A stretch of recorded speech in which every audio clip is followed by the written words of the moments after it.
First up this evening, is the dollar's demise a sign of global declinism for America? And will it blow up the bull market economic recovery? Let us get right to our very special guest. Here now is Minnesota Republican Governor Tim Pawlenty, who really is a leading GOP presidential contender for 2012. Governor, welcome back to the program. Well, Larry, I think you're jumping to conclusions there, but it's good to be back with you nonetheless. Thanks for having me on. That's what I do, Governor. I jump to conclusions. I basically make a living out of it, but it is a great pleasure to see you, and you're very kind to help us out. And, you know, let me just begin with this hypothetical. How would a President Pawlenty restore and revive the U.S. dollar and American prestige overseas?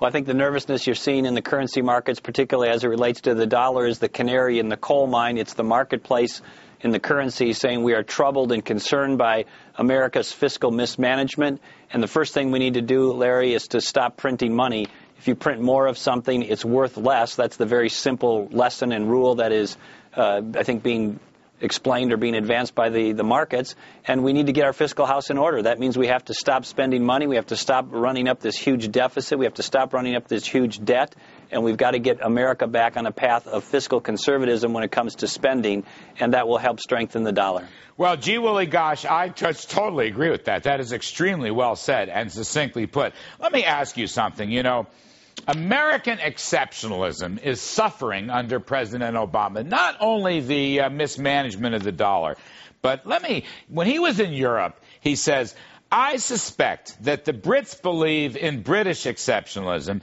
and the Greeks believe in Greek exceptionalism. Huh? That's my question to you. Huh? FDR wouldn't have said that. John F. Kennedy wouldn't have said that. Ike wouldn't have said that. Ronald Reagan wouldn't have said that. Why is President Obama taking that tack? Because he believes he believes in it. I think there's a lot of us, you and I included, that believe that the United States of America is a country that has a certain destiny with a set of foundations and principles and values that are the cornerstone of this great land, and they are not evident in equal measure all across the globe. We have been a country that has been visionary, has been leading in large part because we're a country that's based on not pop psychology, not emotion, but on time-tested principles and values that our founding fathers not just talked about, but engrafted into these great documents, our founding documents. And I believe in American exceptionalism. I know many other Americans do. And I think President Obama should not be traveling around the world apologizing. I think we have a positive role in the world. I am proud of the role that America has played in the world. We should be highlighting the good things that we're doing, not apologizing for all the bad things that he thinks we're doing.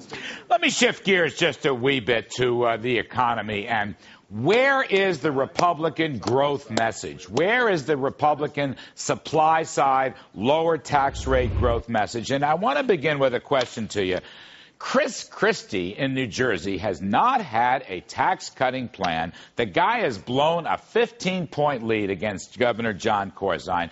Does that not suggest that when the Republicans depart from the supply side, they go nowhere but down?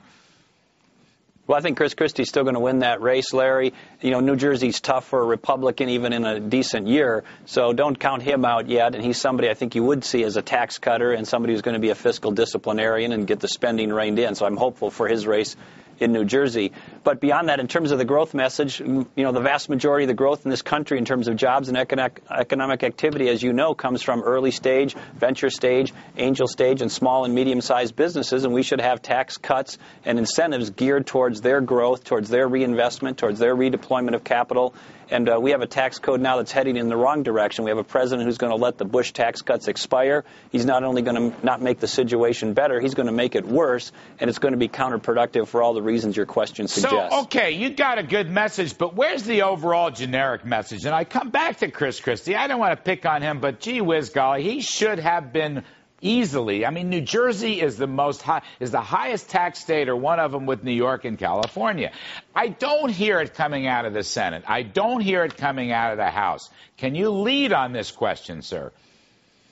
Well, there's no question. And keep in mind, there's a third-party candidate in that race, so the majority of people are voting not for the status quo in New Jersey, but for change. Chris Christie, I think, will make the case and close the case for that race. Because Christie gave him an opening. I don't want to obsess about this race, but I just think, I know you're a senior official in the Republican Governors Association, and this is a big race. But golly, it just seems like he should have closed that independent down. He should have closed Corzine down. Yeah. This is no longer a matter of political philosophy. In places like New Jersey and New York and California and soon to be many other states, this is now a matter of basic math. They have built up cost structures that cannot be sustained. It's the governmental equivalent of General Motors circa 15 or 20 years ago. This thing needs to be massively restructured, starting with driving down taxes, limiting the spending increases, and even in California, when they put the proposition forward on should we raise taxes to get out of this mess, the people of California said no, and even 53% of the people in San Francisco said no. So you can win, even in New Jersey, with that message, even in San Francisco. Well, you're going to take a state away from Obama, aren't you, in Virginia? Swing state. Looks like McDonald's going to win. He's up by 9 or 10 points. Isn't that important? Yeah, and we don't want to take anything for granted, but if the election were held today, a Republican would win in the swing state of Virginia. I think we're also going to win that New Jersey race, but I think that affirms a Republican comeback. But again, we need to be more than just critics of President Obama. We also have to have our own positive plan, and that's why the supply-side growth message that you're hinting at, and I embrace, is one that I think we should put forward across the country, and it will work. People understand that. What about Obamonomics? Is the stimulus plan, the fiscal spending and borrowing stimulus plan, is that making the economic recovery outlook worse or better? Well, it's not making it better, Larry. Hardly any of the money had been spent when the recession had already been declared over. I guess it hasn't been officially declared over, but if it turns out that the recession is officially declared over sometime mid-late summer, the facts are going to be that almost none of the stimulus money was actually spent by then, and the economy recovered without it.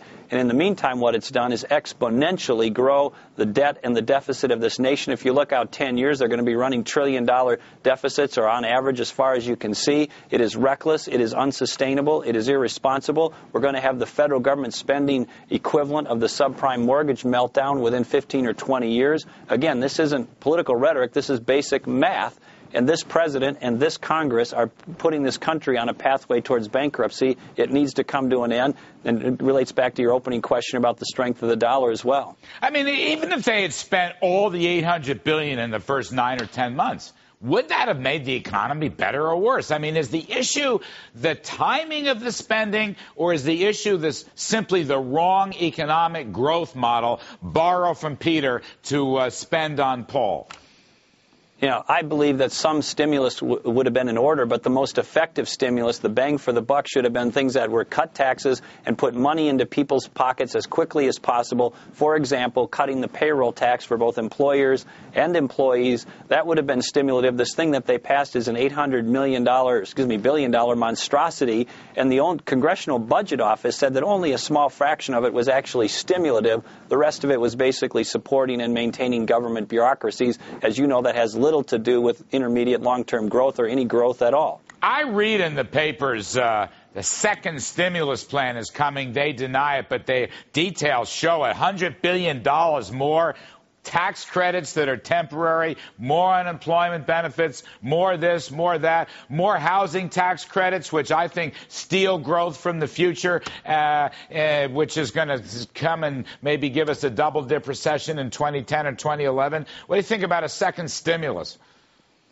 Well, I think a second stimulus, again, will worsen the debt and deficit picture that we just mentioned before. But if we're going to have additional stimulus, it should be in the form of targeted tax cut, targeted tax relief that is growth-oriented. We should be talking about bringing down marginal income tax rates, cutting capital gains rates. We should be talking about tax credits or incentives for angel stage and venture stage investing, helping with more research and development and the like. That's the kind of package. And the payroll tax, by the way, that's the kind of package that would be truly stimulative. But again, it's too little, too late. This economy has stabilized. It seems it's heading back in the right direction. I don't think we should spend any more money on stimulus at this point. Let me turn to health care briefly in the last moments here. There is renewed talk in the front page of the Washington Post this morning that the so-called government insurance public option is alive and well. What's your thought on that? Well, the rationale for the so-called public option, Larry, is they wanted to keep the private sector honest. So under that logic, if we don't like the pricing of, say, toilet paper, are we going to have a government-run Walmart? If we don't like the price of potatoes, are we going to have government-run potato farms in northwestern Minnesota? I don't think so. It's a very dangerous mindset. It's a very dangerous worldview. It's corrosive to the pillars of private enterprise and markets. I don't like the idea of federalizing the health care in this country. I know you don't either. I think it's a bad idea. It's misguided. If we want to talk about containing healthcare costs, we should be giving consumers information and resources to make decisions in a marketplace, not federal.